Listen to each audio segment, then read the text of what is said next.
حضرت حسن رضی اللہ تعالیٰ عنہ جنت میں نوجوانوں کے سردار حضرت حسن اور حضرت حسین رضی اللہ تعالیٰ عنہ 28 صفر المظفر تاریخ کا وہ سیاہ دن ہے جب نواسۂ رسول خلیفۃ المسلمین حضرت امام حسن رضی اللہ تعالیٰ عنہ شہادت پر فائز ہوئے۔ حضرت شاہ ولی اللہ کے فرزند معمور عالم شاہ عبداللہ عزیز محدث دہلوی امام حسن اور امام حسین کی شہادت کو شہادت رسول خدا سے تعبیر کرتے ہوئے فرماتے ہیں کہ آدم سے لے کر عیسیٰ تک تمام پیغمبران کے اوصاف، کمالات، خوبیاں خاتم انبیاء محمد مصطفیٰ صلی اللہ علیہ وسلم میں جمع ہو گئی تھی، مگر ایک کمال باقی رہ گیا تھا، وہ تھا شہادت کا مرتبہ۔ وہ حضور کو خود حاصل نہیں ہوا تھا۔ اس کا راز یہ تھا کہ اگر حضور کسی جنگ میں شہید ہو جاتے تو اسلام کی شوکت متاثر ہوتی۔ حکمت الہی کارسازی نے یہ پسند فرمایا کہ شہادت کا کمال بھی حضور کو مل جائے، کیونکہ حسن و حسین کا رسول کریم کا بیٹا ہونا دلائل ثابت ہے، اس لیے ان دونوں نواسوں کی شہادت رسول کی شہادت ٹھہری۔ سر شہادتیں شاہ عبدالعزیز محدث دہلوی رقم تراز ہیں کہ امام حسن کی شہادت کا سبب آپ کی بیوی جادہ بن اشعث کی جانب سے دیا جانے والا زہر تھا، جسے لالچ دیا گیا تھا کہ اس کا نکاح یزید بن معاویہ سے کرا دیا جائے گا۔ امام حسن 15 رمضان 3 ہجری کی شب کو مدینہ منورہ میں سورہ کوثر کی پہلی تفسیر بن کر صحن علی مرتضیٰ و خاتون جنت حضرت فاطمہ زہرا تشریف لائے۔ رسول خدا امام حسن کی آمد بہت بڑی خوشی تھی، کیونکہ جب مکہ مکرمہ میں رسول کریم کے بیٹے یکے بعد دیگرے رحلت فرما رہے تو مشرقین طعنہ دیتے اور آپ کو بڑا صدمہ پہنچتا۔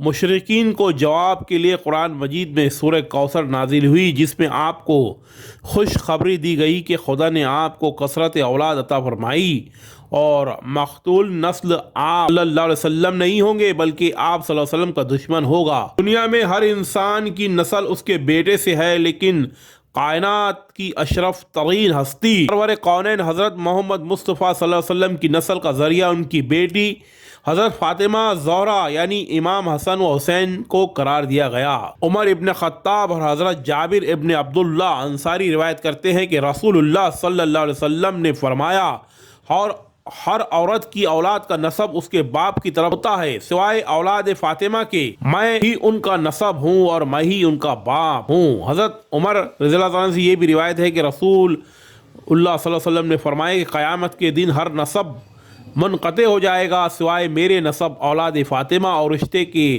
حاکم المستدر عبرانی احمد بن حنبل فضائل صحابہ شوقانی نصاری نجر ان کے ساتھ مبا اعلیٰ کے لیے بھی رسول خدا صلی اللہ علیہ وسلم حسن حسین کو اپنے فرزندان کے طور پر ساتھ لے گئے، جس پر قرآن کی آیت گواہ ہے۔ بہار انور میں ہے کہ جب امام حسن سرور کائنات کی خدمت میں لائے گئے تو حضرت صلی اللہ علیہ وسلم نے نوزائیدہ بچے کو آغوش میں لے کر پیار کیا اور داہنے کان میں اذان اور بائیں کان میں اقامت فرمانے کے بعد اپنی زبان ان کے منہ میں دے دی۔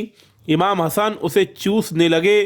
اس کے بعد آپ نے دعا کی، خدایا اس کو اور اس کی اولاد کو اپنی پناہ میں رکھنا۔ ولادت کے 7ویں دن سرور کائنات نے خود اپنے دست مبارک سے عقیقہ فرمایا اور بالوں کو منڈوا کر اس کے ہم وزن چاندی صدق کی۔ اس کے بعد حضرت صلی اللہ علیہ وسلم نے حضرت علی سے پوچھا، آپ نے اس بچے کا کوئی نام بھی رکھا؟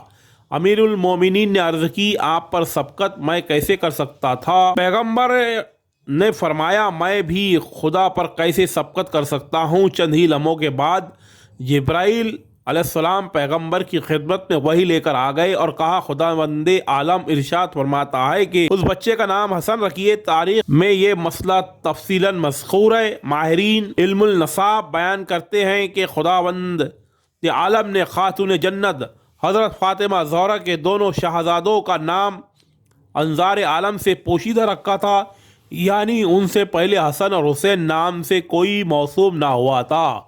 حضرت انس رضی اللہ تعالیٰ عنہ سے روایت ہے کہ نبی کریم صلی اللہ علیہ وسلم کے ساتھ امام حسن سے زیادہ مشابہت رکھنے والا کوئی نہیں تھا۔